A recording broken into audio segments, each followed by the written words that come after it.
আসসালামু আলাইকুম সুপ্রিয় দর্শক, বার্নিশের কিছু খুঁটিনাটি যেটাকে বলে পাউডার দিয়ে কিভাবে আপনি আস্তর করবেন সেটাই দেখাবো। আশা করব যে ভিডিওটি কন্টিনিউ করবেন, কেউ টানা হেঁচড়া করবেন না। তো দর্শক, এটা হচ্ছে ড্রেসিং টেবিল এবং এটারই আর কি দুইটা ড্রয়ার রয়েছে। এই ড্রয়ারের ডিজাইনগুলো আমরা কিন্তু সুন্দরভাবে ফিনিশিং করে নিচ্ছি। তো মনে রাখবেন, সিরিজ পেপার দিয়ে যতটা ভালো ফিনিশিং করে নিতে পারবেন ততটাই আপনার ন্যাচারাল পালিশের ক্ষেত্রে খুবই উপকৃত হবে। তো যখন আপনার ফিনিশিংয়ের কাজ শেষ হবে, যেহেতু আমরা প্রতিটা ডিজাইনের ভিতরে এবং প্লেন জায়গাগুলো প্রত্যেকটা জায়গায় আমরা কিন্তু ভালোভাবে ফিনিশিং করে নিলাম। তো যখন ফিনিশিংয়ের কাজ শেষ হবে, এর পরবর্তীতে কিন্তু প্রচুর পরিমাণ ধুলো ময়লা লেগে থাকে। তো এটাকে একটি ন্যাকড়া দিয়ে ভালোভাবে ঝেড়ে পরিষ্কার করে নেবেন। তো খেয়াল রাখবেন যাতে করে কাঠের যে গুঁড়ো দাগ, এটা যাতে কোনো জায়গায় জমাট বেঁধে না থাকে এবং লেগে না থাকে। ডিজাইনের ভিতরে ব্রাশের মাধ্যমে ভালোভাবে ধুলোগুলো পরিষ্কার করে নেবেন। তো এর পরবর্তীতে যখন আপনি পরিষ্কার করা হয়ে যাবে, তো ফার্স্টে যে খুঁটিনাটি মানে বার্নিশের শুরুর যে কাজ, তো একটা পাত্রতে আপনাকে গালা ঢেলে নিতে হবে। তো দর্শক, কিভাবে গালা ভেজাতে হয় এগুলো নিয়ে কিন্তু অলরেডি আমাদের চ্যানেলে অনেক ভিডিও রয়েছে, চাইলে আপনি ওখান থেকে দেখে নিতে পারেন। যেহেতু এই যে গালা, তো গালাটা এখানে সম্পূর্ণ পরিমাণ অনুযায়ী রয়েছে। তো এখানে আমরা যতটুকু পরিমাণ গালা দেওয়ার প্রয়োজন অতটুকু দিচ্ছি এবং হালকা পরিমাণ স্পিরিট মিলিয়ে নিলাম। তো অবশ্যই হাতে একটি মার্কিন কাপড় রাখবেন। এই যে এইটা হচ্ছে মূলত ফ্রেশ পাউডার, যেটা এই যে দিলাম সাদা। হ্যাঁ, তো এই ফ্রেশ পাউডারটা দিলে কি হয়, এটার কাজ কি সেটা আমি বলে দিচ্ছি। ভিডিওটা মানে কন্টিনিউ করুন। তো কিভাবে আমরা কতটুকু পরিমাণ দিচ্ছি সেটা আর কি দেখে রাখুন। হাতে অবশ্যই একটি মার্কিন কাপড় রাখবেন এবং ফ্রেশ পাউডার 100% শুরু থেকে ব্যবহার করতে হবে, ঠিক আছে? তো এর পরবর্তীতে আমরা যেহেতু মেহগনি কাঠে করব, হালকা পরিমাণ সিঁদুর নিয়ে নিলাম। তার পরবর্তীতে আমাদেরকে কিছুটা এলামাটি রং, যেটাকে বলে হলুদ মাটি রং, এটা পরিমাণ অনুযায়ী কিছুটা নিয়ে নিলাম এবং অবশ্যই হাতে মার্কিন কাপড় রেখে সেটাকে ভালোভাবে নাড়িয়ে নিতে হবে। এই যে দেখুন, এটা হচ্ছে মেহগনি রং। তো এটা হালকা চুল পরিমাণ আঙ্গুলের মাথায় দিলেই কিন্তু মানে প্রচুর পরিমাণে টকটকা কালার হয়। তো আমরা হালকা স্লাইট পরিমাণ দিয়ে নিলাম যাতে করে আমাদের কালারটা একটু ভালো হয়।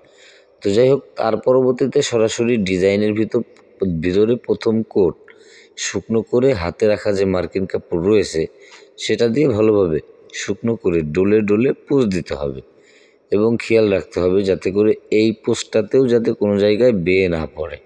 এই বিষয়টা খেয়াল রেখে শুকনো করে আপনি প্রথম কোট মানে আস্তর শুরু করবেন, ঠিক আছে?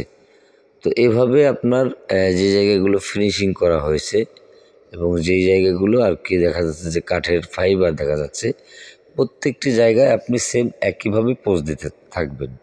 তো যেভাবে আর কি আমরা দিচ্ছি, তো মূলত হচ্ছে আপনার বার্নিশের যে টেকনিকটা রয়েছে, এই টেকনিকটা হচ্ছে আমি আপনাদেরকে বলি, যতটা ন্যাচারাল পালিশ হবে এবং গালা এবং স্পিরিট ভালো হবে ততটাই কিন্তু ন্যাচারাল ভালো পালিশ করা সম্ভব হবে। তো যাই হোক, আমরা সরাসরি কাজ দেখাচ্ছি। আমরা এখন নিচের যে পাল্লা রয়েছে ড্রেসিং টেবিলের, তো এটাও কিন্তু আমরা পোজ দিচ্ছি এবং যে জায়গাগুলো প্লেন রয়েছে এই জায়গাগুলোতেও পোজ দিতে হবে।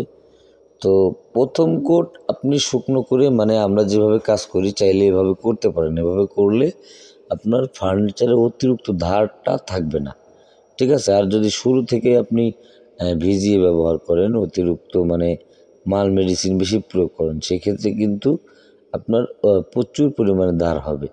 এতে করে আপনার বেশি ধার হলে কিন্তু এটা ফিনিশিং করতে অসুবিধা হবে। তো যাই হোক, আমরা এর পরবর্তীতে কোট যেটা সেটাকে বলে আমরা হাতে যে তুলি রয়েছে মানে যে লক্ষ্য করুন স্ক্রিনের দিকে, এটা কিন্তু সম্পূর্ণ একটি কার্নিশ।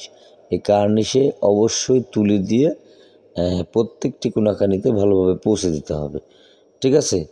তো এই যে দেখুন আমরা যেভাবে কাজ করে যাচ্ছি। তো দর্শক, মোটামুটি কথা হচ্ছে যে বার্নিশের মেন খুঁটিনাটি হচ্ছে এইটাই, যতটা ফিনিশিং করতে পারবেন এবং যতটা পাতলা করে পালিশ করতে পারবেন ততটাই কিন্তু মানে দেখতে খুবই ভালো হবে। ঠিক আছে। এটা কিন্তু আমরা আস্তরের মাধ্যমে কিন্তু মানে কি বলবো, আস্তরের মাধ্যমেই মনে হচ্ছে কালার হয়ে গেছে।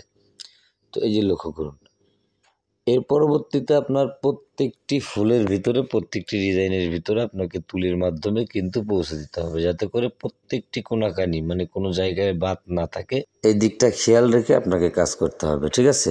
এই যে দেখুন, আমাদের প্রত্যেকটি ভিটের ভিতরেও ব্যবহার করে যাচ্ছি এবং ডিজাইনের ভিতরেও কিন্তু আমরা প্রথম থেকে 2 কোট ব্যবহার করা হয়ে গেল।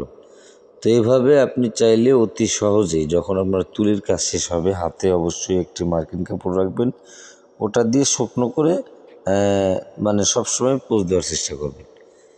তো যাই হোক, আমরা এটাকে মূলত হচ্ছে বার্নিশের যে খুঁটিনাটি মানে বার্নিশের যে টেকনিকটা রয়েছে সেটাই আপনাদেরকে দেখালাম, এবং কি এটার সঙ্গে শুরু থেকে ব্যবহার করতে হয়, যেটা করলে আপনার কালারটাও লাইট হবে এবং ন্যাচারাল পলিশ হবে।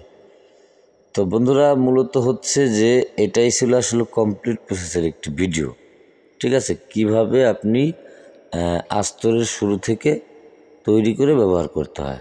তো ভালো থাকবেন, নেক্সট ভিডিওতে আবার দেখা হবে। ধন্যবাদ।